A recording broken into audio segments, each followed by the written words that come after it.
To my granddaughter Brianna, I leave the entire estate. Value $14 billion. The lawyer's voice was the only sound in the room. My parents turned purple. My brother slammed his fist on the table. Sign the waiver, he spat. Or you're on the street tonight. I didn't blink. No. By midnight, they had thrown my clothes onto the sidewalk. They thought I was broken. But they didn't know about the iron key in my pocket. When they arrived the next morning to evict me from the cliffside citadel, they brought a demolition crew. But when the gates opened, they didn't find a victim. They found me standing next to the state attorney general. And for the first time, my family knew fear. Drop a comment and let me know where you're listening from and what time it is for you right now. I'd love to know who's part of our community. For 25 years, I lived my life in the margins. I am an antique book restorer. My days are spent in a quiet, dust-mote-filled workshop using tweezers and archival glue to repair damage that time and carelessness have wrought. It is work that requires infinite patience, a steady hand, and the ability to hold your breath while the world spins on without you. It was fitting, really. I spent my days fixing broken things because I couldn't fix the broken people I went home to. My family was loud, not just in volume but in spirit. My father, Jeffrey, was a failed CEO who wore his arrogance like a suit of armor, convinced the world owed him a fortune he hadn't earned. My mother, Patricia, treated life like a photo shoot, constantly adjusting the lighting to hide the cracks in her marriage and her character. And my brother, Nathan, was a crypto gambler who viewed every relationship as a transaction he could leverage. They were a hurricane of ego and noise, and I was the silence that followed them, picking up the debris. I realized later that this was the trap. It's what I call the trap of normalized cruelty. You see, when you grow up in a house where affection is transactional and mockery is the default language, you don't realize it's abuse. You think it's your job description. I believed that if I was just quiet enough, just helpful enough, just invisible enough, I could bind the spine of this family back together. I thought my endurance was a virtue. I didn't know it was just a slow form of suffocation. The only time I breathed was on Sundays.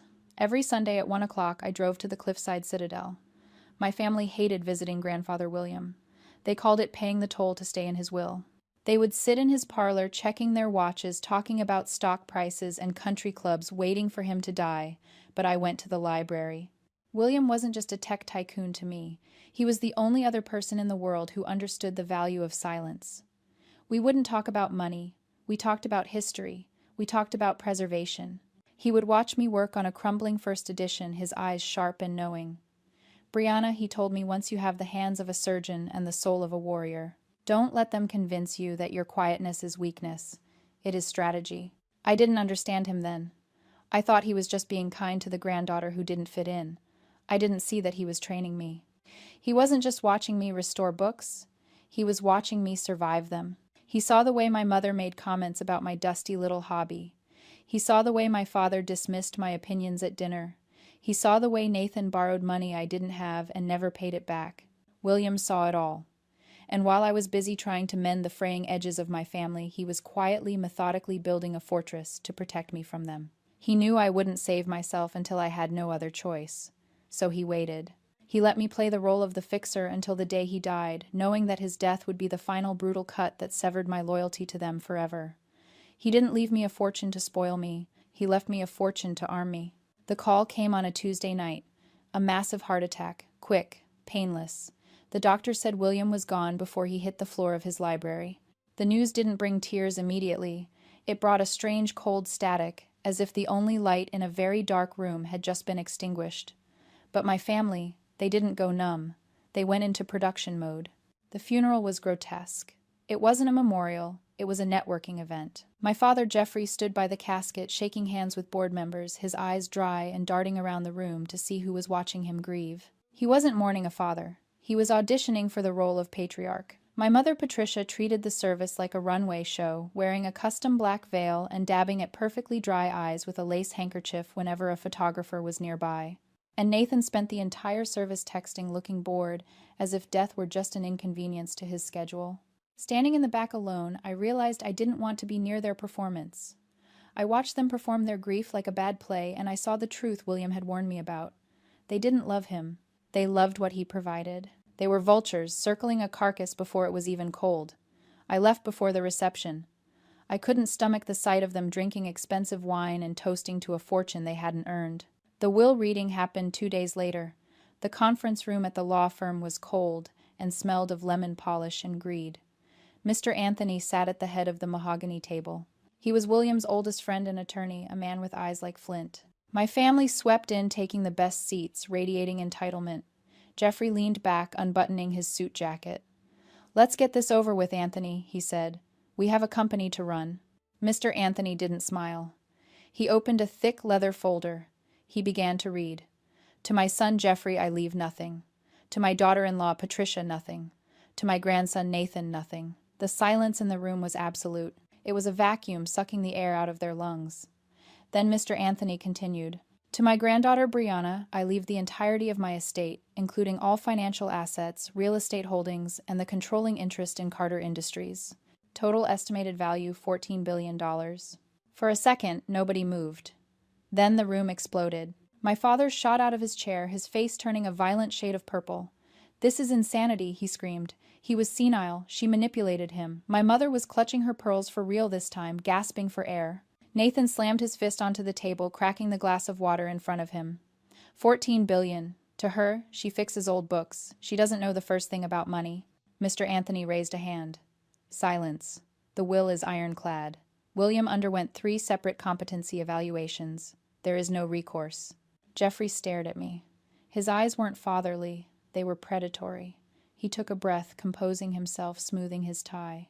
He sat back down and slid a piece of paper across the table. It was a pre-drafted legal document. "Listen to me, Brianna," he said, his voice dropping to that patronizing tone he used when I was a child. "We all know this is a mistake. You can't handle this burden. You're quiet. You're fragile. So here is the deal. Sign this waiver. You transfer the estate to me. In exchange, we will set up a trust for you. $1 billion.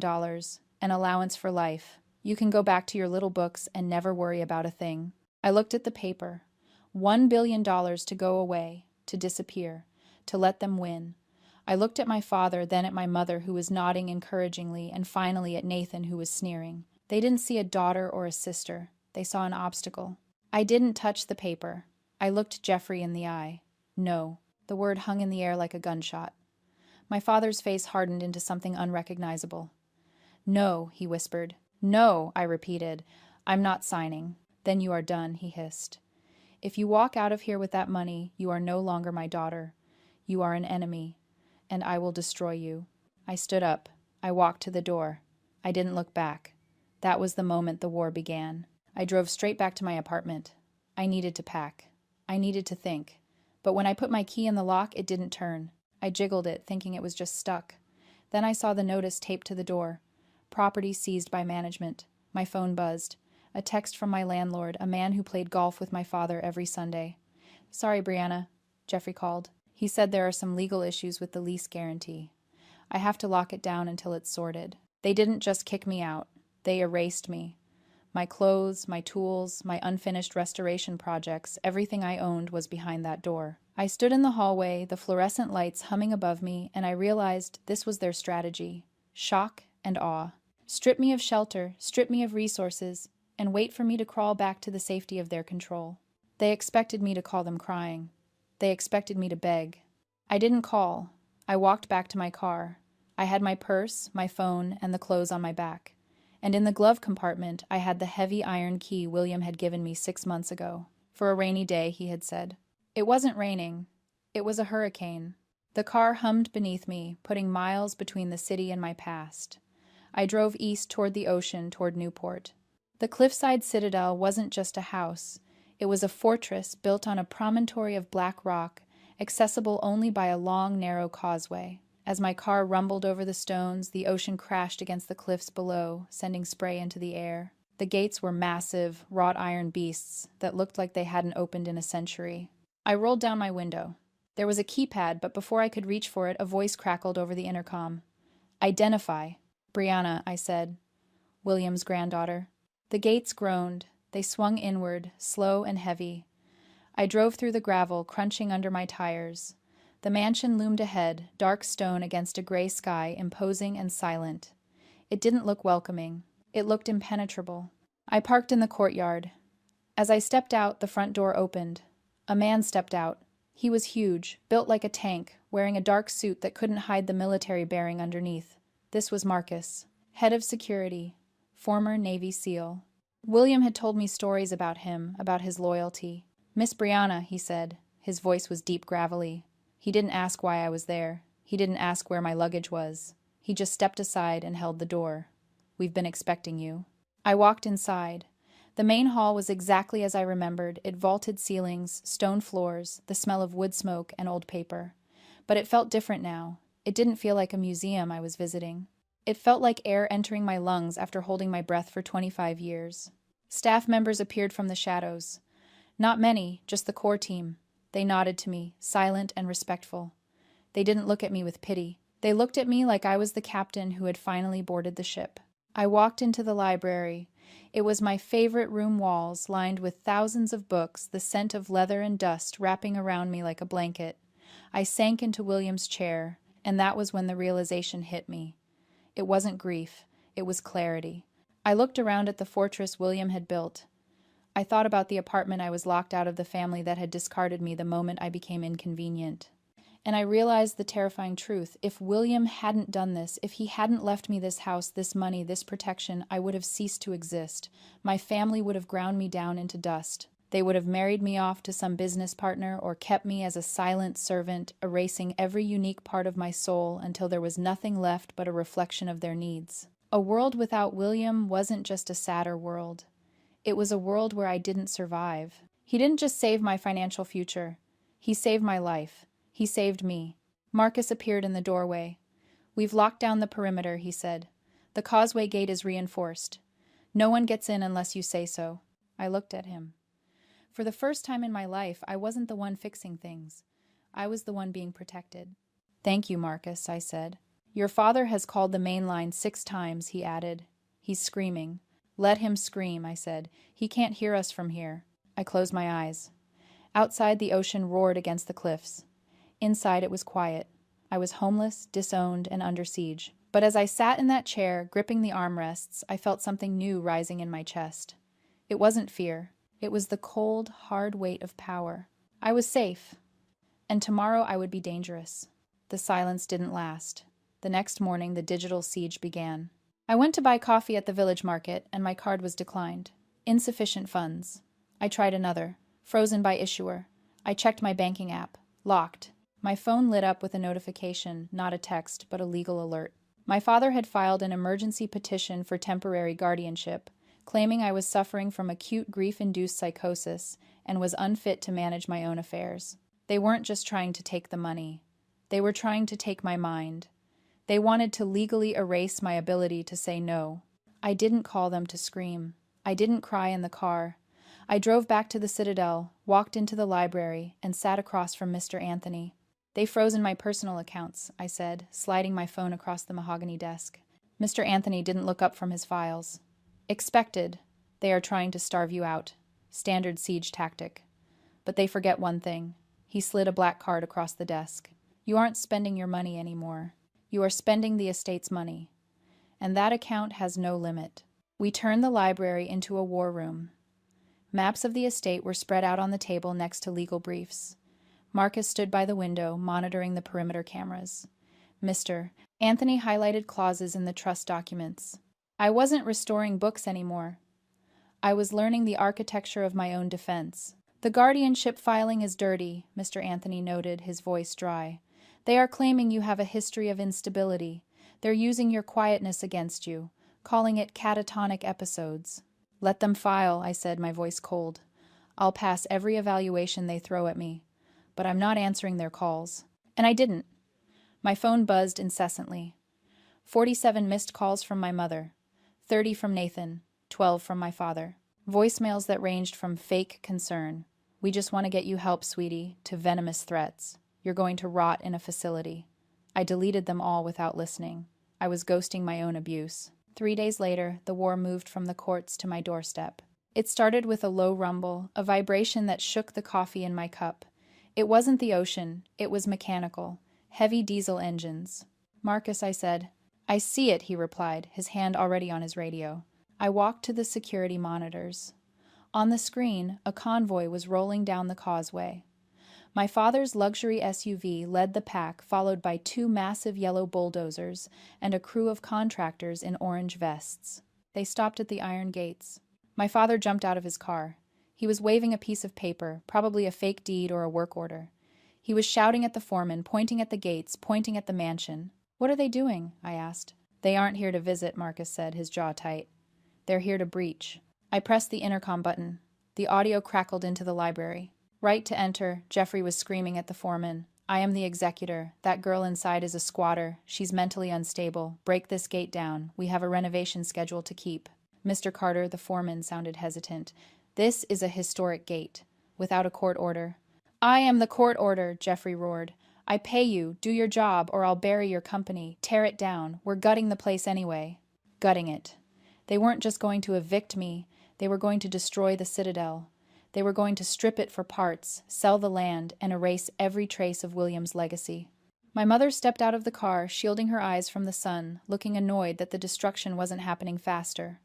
Nathan was filming it on his phone, probably for some renovation vlog to hype up his crypto scam. "Marcus," I said, "are the gates secure?" "They're reinforced steel," Marcus said, "but a bulldozer will breach them eventually." On the screen, the first bulldozer revved its engine. Black smoke poured into the sky. The foreman signaled the driver. The massive blade lifted. They were actually going to do it. They were going to ram the gate. My father looked at the camera lens, his eyes wild, his smile terrified and triumphant. "Open up, Brianna," his voice distorted over the speaker. "Or, we're coming in." I looked at Mr. Anthony. He wasn't panicking. He was checking his watch. "It's time," he said. I looked at the screen. The bulldozer inched forward. Metal groaned against metal. "Open the gate," I said. Marcus looked at me. "Miss Brianna." "Open it," I repeated. "Let them in." Because they thought they were breaking into a house. They didn't realize they were walking into a cage. The heavy iron gates groaned as the motors engaged. Slowly, agonizingly, they swung inward. The noise of the bulldozers dropped to an idle rumble. My father didn't wait. He marched through the opening, stepping onto the gravel with the swagger of a conquering general entering a surrendered city. My mother followed, adjusting her sunglasses already, looking at the facade as if measuring it for drapes. Nathan was right behind them, phone raised, live streaming his own victory lap. They expected to find me crying on the steps. They expected surrender. Instead, they found a tribunal. From the top of the stone stairs, the view was clear. To my left was Mr. Anthony. To my right, Marcus. But it was the man standing next to Marcus who made my father stop dead in his tracks. He was wearing a pinstripe suit, his arms crossed, a gold pin on his lapel catching the light. Attorney General David Sterling. The convoy of contractors behind my father slowed to a halt. The foreman looked at the Attorney General, then at my father, and killed the engine of his bulldozer. The silence that fell over the courtyard was heavy, suffocating. "What is this?" Jeffrey shouted, though his voice cracked slightly. "Get out of my way. I am taking possession of this property." "No, you aren't," Mr. Anthony said. His voice wasn't loud, but it carried across the gravel like a gavel strike. He held up a tablet. "You are currently being live-streamed to the State Police database, Jeffrey. And the 3,000 people watching Nathan's stream just watched you order the destruction of a historic landmark you do not own." Nathan lowered his phone, his face draining of color. "I own this company," Jeffrey roared, pointing back at the SUV. "I am the CEO of Carter Industries. I built this." "Actually," I said. My voice was calm. "Clinical. You don't—" Mr. Anthony stepped forward. He didn't hand my father a document. He simply read from the one in his hand. Clause 4, Section B of the William Carter Living Trust. Upon his death, the controlling interest of Carter Industries, 51% of all voting shares, does not pass to the board. It passes to the heir of the Cliffside estate. I took a step down the stairs. I looked my father in the eye. "I own 51% of your company, Dad. I am the majority shareholder. I am the board." The realization hit him like a physical blow. He staggered back a step. I watched the math happening behind his eyes. He wasn't just disinherited. He was subordinate. You can't," he stammered. "I can," I said. "And as the majority shareholder, I am terminating your employment as CEO for gross misconduct effective immediately. You are trespassing on company time, using company resources to commit a felony." "You can't fire me," he screamed. "I am Jeffrey Carter, I am." "You are nothing," I cut him off. This is what psychologists call the delusion of the empty wallet. I watched it happen in real time. My father had never actually developed a personality, a moral code, or a spine. He had simply constructed a shell made of money and status. He believed his authority came from his voice, but it only ever came from his checkbook. Now that the checkbook was gone, the man underneath evaporated. He tried to muster his old rage to command the police officers who were now stepping out of the shadows, but his voice had no weight. It was thin, pathetic. Without his net worth, he wasn't a titan of industry. He was just an angry old man shouting on a lawn he didn't own. "Officers," I said. "Remove them." The police moved in. They bypassed my father, who was now hyperventilating, and went straight for Nathan. "Hey, Nathan!" yelped as they grabbed his arms. "I didn't do anything." "Criminal damage to property," the officer said, cuffing him. "We have you on video, kicking the gate." My mother let out a shrill cry. She looked from her husband, who was slumped over the hood of his car, to her son in handcuffs, and then up at me. Her face shifted. The sneer vanished, replaced instantly by a desperate, fawning smile. It was the most terrifying transformation I had ever seen. "Brianna, baby," she pleaded, taking a step toward the stairs. "Please. This is a misunderstanding. We were just stressed. We're family. We love you." I looked at her. I looked at the woman who had watched me be evicted and said nothing. "Get off my property," I said. I turned my back on them and walked into the house. Behind me, I heard the sound of handcuffs clicking and my father weeping. I didn't look back. The war was over. The police lights faded down the long driveway, leaving the courtyard in darkness. For a long time, I just stood there, breathing in the salt air. It didn't smell like fear anymore. It smelled like victory. The fallout was swift and brutal. When you build your entire identity on status, losing it is like dying. My father wasn't just fired, he was erased. The board of Carter Industries, seeing the footage of their CEO being arrested for trespassing and criminal damage, voted unanimously to remove him before the sun came up the next morning. I didn't even have to cast my controlling vote. They did it for me. My mother found herself uninvited from every gala, every board, every social club in Newport. The friends she had cultivated for decades dropped her the moment the scandal broke. It turns out, social capital is just as liquid as cash, and she was bankrupt. Nathan pled guilty to the property damage charges to avoid jail time, but his reputation as a tech genius was shattered. They tried to reach out, of course. Letters from lawyers begging for a settlement. Long, rambling emails from my mother about forgiveness and starting over. I didn't read them. I didn't delete them either. I simply forwarded them to a folder labeled Closed Cases and went back to work. Because I had work to do. The cliffside citadel didn't remain a fortress. I turned it into a sanctuary. We used the $5 billion legacy trust to establish the William Carter School for Preservation and Arts. The ballroom where my family once held hollow parties is now filled with students learning to restore paintings, repair antique furniture, and bind books. I still spend my days in the library. But I'm not alone anymore. Mr. Anthony comes by on Tuesdays for chess. Marcus teaches self-defense classes to the students on the lawn. We have dinner together in the kitchen, not as staff and employer, but as people who chose each other. This is the family William wanted for me. Not one bound by blood and obligation, but one built on loyalty and respect. Yesterday, I finally opened the last envelope William left in the safe. It wasn't a legal document. It was a handwritten note, the ink slightly faded. "My dearest Brianna," it read. "I know you always wondered why I didn't intervene sooner, why I let you stay in that apartment scraping by. I needed you to see them clearly. I needed you to know without a shadow of a doubt that you could survive without them. You think you were the backup plan because you were quiet, but you were never the backup plan, Brianna. You were the only plan. The loud ones destroy, the quiet ones build. Build something beautiful." I folded the letter and placed it inside the cover of the first book I ever restored. I looked out the window at the ocean crashing against the cliffs that had protected us for generations. I wasn't just the keeper of the estate anymore. I was its architect.